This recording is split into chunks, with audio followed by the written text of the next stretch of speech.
அந்த கதையோட கோர் ஏதாவது மிஸ் ஆயிருந்தா கட்னால அந்த சிபிஎஸ் கட்டால் நிறைய கட்டாக இருக்கு. அண்ணாதுரை நிறைய கட்டாக இருக்கு. அங்கங்கே மியூட் பண்ணிருக்காங்க. அது தப்பு. அது தவறுதான் சார். ஏன்னா தவறுதான். ஒரு அழகான ஒரு வரலாற்று நம்ம அனுபவிச்ச ஒரு அனுபவத்தை சொல்லும் போது இப்போ மாத்தி வந்து கட் பண்றது மிகப்பெரிய தப்பு. அதனால படத்தோட இதுல கோர்ல ஏதாவது மிஸ் ஆயிருக்கா சார்? அது என்ன லாங்குவேஜ் சொல்ல வரன்னு என்ன சொல்ல வர கருத்து மாறுதாங்க.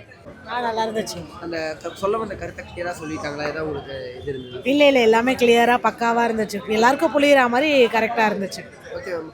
என்னைக்கு ஏதாவது எமோஷனலா இருந்தா எந்த அளவுக்கு படம் ஒர்க் ஆச்சு உங்களுக்கு? எமோஷ்னலா ஒரு கூஸ் பம்ப்ஸா தான் இருந்துச்சு. எமோஷனல் தாண்டி கூஸ் பம்ப்ஸ், அந்த கிளைமேக்ஸ் சீன், அந்த இன்டர்வல் எல்லாம் ஒரே கூஸ் பம்ப்ஸா தான் இருந்துச்சு. சொல்ல அவங்க சொல்ல வந்ததை வந்து கரெக்டா சொல்லிட்டாங்க. ஆர்டகனிஸ்டா ரவிமோகன் அவர் எப்படி பண்ணியிருக்காரு? புரியல என்ன? ரவிமோகன் நம்ம ஜெயம் ரவி எப்படி பண்ணி? அவர் நல்லா பண்ணியிருக்காரு. வில்லன் ரோல் அவளுக்கு பர்ஃபெக்டா பண்ணியிருக்காரு. எல்லாருமே அவங்கவுங்க ரோலை வந்து கரெக்டா பர்ஃபெக்டா பண்ணியிருக்காங்க. ஜிவியோட மியூசிக் எப்படி இருந்துச்சு? அது பயங்கரமா இருந்துச்சு. த்ரூஅவுட் த ஃபிலிம் அந்த மியூசிக்கும் ஒரு ப்ளஸ்ஸா இருந்து அவரும் ஒரு ஸ்கோர் பண்ணியிருக்காரு. அவர் ஃபேஸ் இல்லாமலே மியூசிக் பயங்கரமா ஸ்கோர் பண்ணியிருக்கு. பிஜிஎம் எல்லாமே சேர்த்து.